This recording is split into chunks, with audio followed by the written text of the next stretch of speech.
I've been selling at in-person events for about 1.5 years now, and I really think my booth and vendor display has come a long way.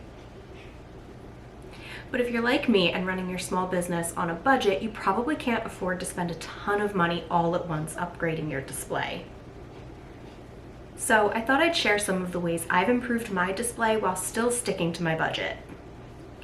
My very first event, all I did was bring my folding table and lay all my cards out flat.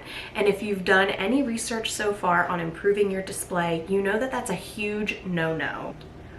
Raising the level of your merchandise closer to eye level is going to draw more customers into your booth.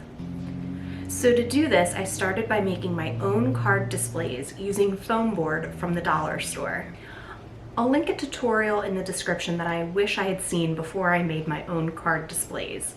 She uses much better materials and it's a very clear, easy to follow video. My card displays didn't hold up to the elements very well. I was constantly fixing them or having to even make new ones, so I knew eventually that I was going to have to upgrade to something more durable. Now my greeting card displays are made of wood. I'll also link the tutorial that inspired these particular displays. I used plywood and wood trim from my local hardware store to make these displays.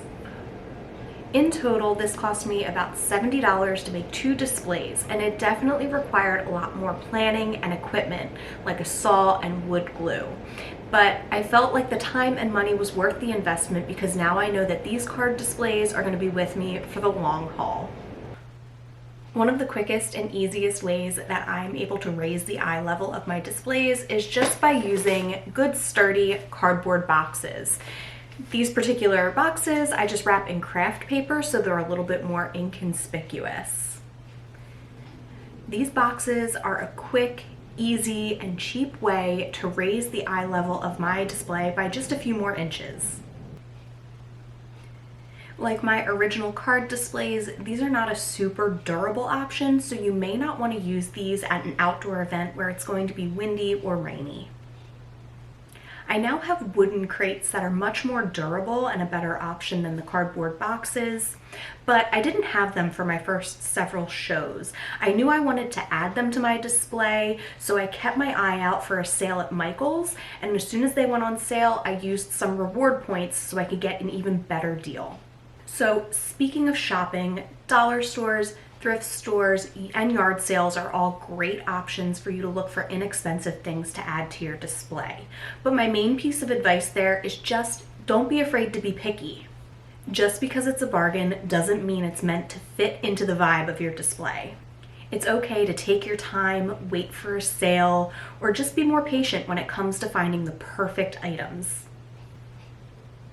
I've done dozens of events at this point, and there are still a few more items I'd love to add to my display, but I'm waiting until the perfect opportunity comes my way before I make that purchase.